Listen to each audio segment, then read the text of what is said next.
Ligero descenso en cuanto a esta segunda ola de contagios. Nos va a dar más detalles, justamente ya lo tenemos en vivo. ¿Cómo está? Bienvenido.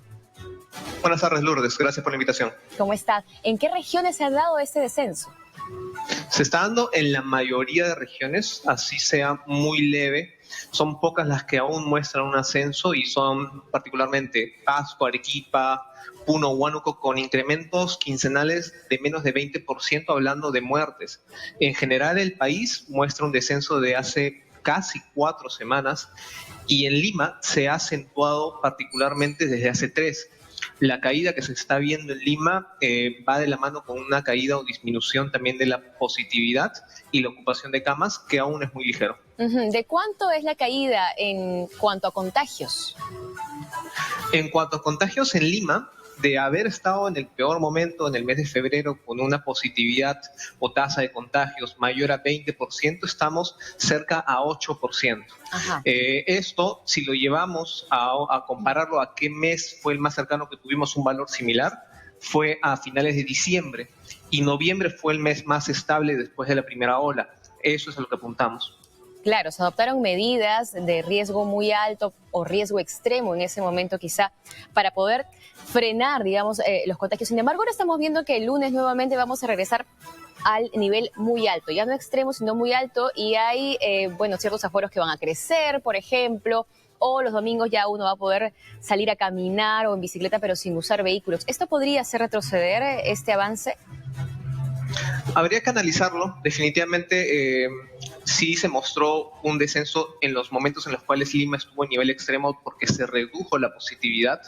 Sin embargo, en este caso, la medida más diferenciada es que se puede salir los domingos sin vehículo. Entonces, mientras que se mantengan las actividades al aire libre, y evitar aglomeraciones en centros comerciales o restaurantes, no debería haber un crecimiento o impacto directo en la curva de contagios y fallecidos. Ahora, además de Lima, que ha reducido su nivel de contagio hasta el 8%, ¿qué otras regiones, por ejemplo, tienen un nivel similar? ¿Cuál es la que ha mejorado? ¿Cuál es la que ha empeorado?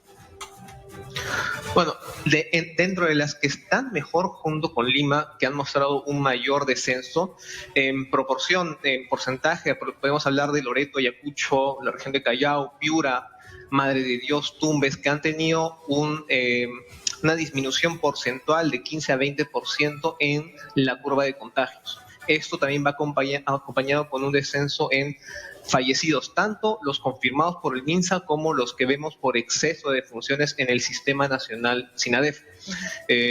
Todavía la ocupación de camas UCI en todas las regiones está sobre el 90%, y este sería uno de los últimos indicadores en bajar si es que esta tendencia se mantiene. Permítame, no le escuché bien esta parte, si hay una relación en cuanto al descenso de contagios, pero también al descenso de fallecidos. Sí, este descenso de positividad de contagios está de la mano en estas regiones que te mencionaba, con un descenso también en la cantidad de fallecidos, en la curva de fallecidos, tanto la de fallecidos confirmados por COVID que da el MINSA a diario, como la cantidad de fallecidos en exceso que vemos en SINADEF. ¿Y hay alguna región más bien donde haya surgido un repunte? Ha habido un repunte principalmente, ya hace una semana en Moquegua. Al día de hoy hay un ligero descenso, pero en ese momento la región que ha aumentado más, y más dentro de todo, no tanto en proporción como sí hace 3 semanas que hablábamos de un incremento de 50 o 60%, es Pasco, con casi un 20% de incremento en contagios y muy similar también en muertes. Entonces, Pasco en ese momento es la región que más incremento tenido en contagios y muertes en las últimas 2 semanas. ¿Y a qué se debería? ¿Disculpa? ¿A qué se debería este nivel de contagio incrementado en Pasco? No hay una razón específica. Lo que hemos visto es de que el virus, los contagios y las muertes no han ido por zonas específicas, como ocurrió tal vez durante la primera ola o la primera parte de la segunda ola, que era por zonas del Perú, norte, sur. En este caso ha sido disperso. Una hipótesis puede ser de que lo disperso se haya debido a los diferentes mítines o movimiento electoral que se ha dado en los últimos meses.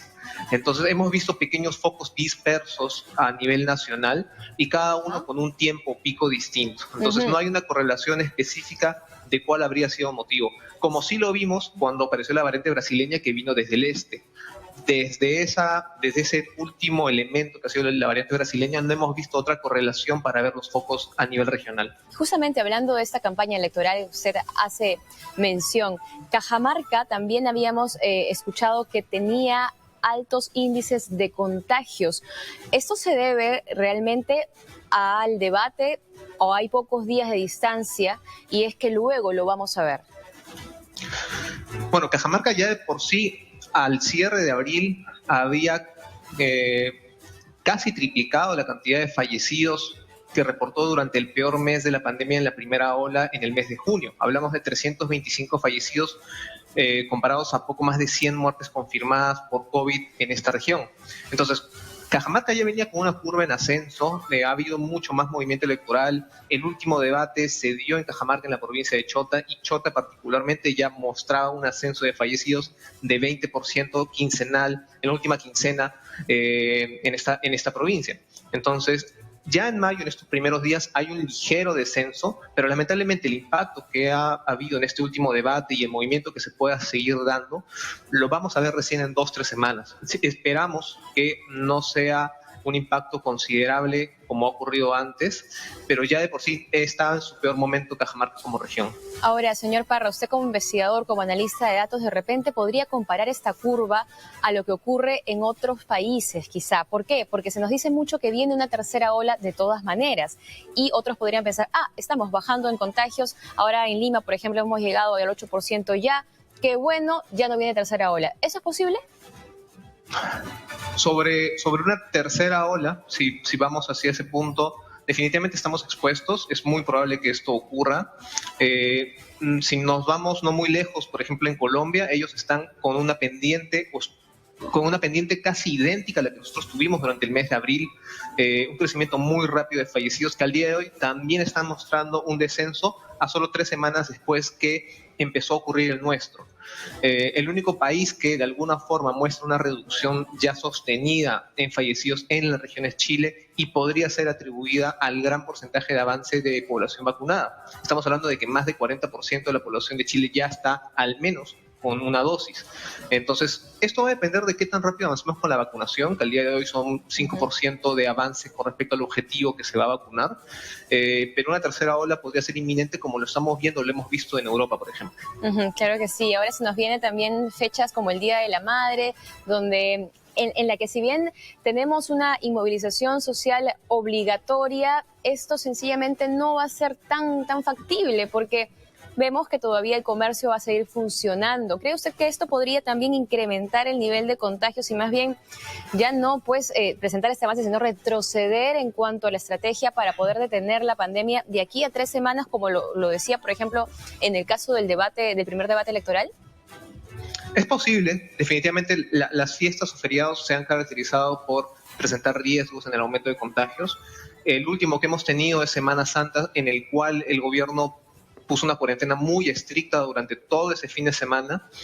Producto directo o no de esto, no hubo un incremento de muertes después de Semana Santa a 3 semanas, ya a un mes, un poco más de Semana Santa. No ha habido ningún incremento que podamos atribuir a este último fin de semana.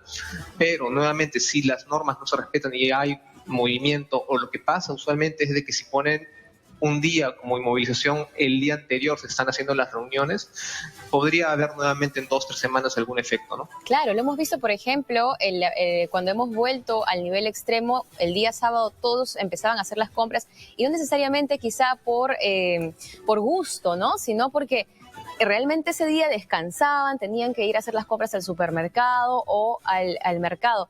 Esto, sin duda, muchos especialistas lo critican. El hecho de tener solamente un día de inmovilización hace que días previos u horas previas se conviertan más bien en días de mucha afluencia de público y en focos de contagios en diversos puntos. Sí, y esto hace recordar exactamente lo que pasaba durante la primera ola, donde se veían colas larguísimas, aglomeraciones en supermercados durante los días sábados, e incluso no se podría usar el automóvil, ¿no? Claro. Entonces esto hacía de que se viesen larguísimas colas.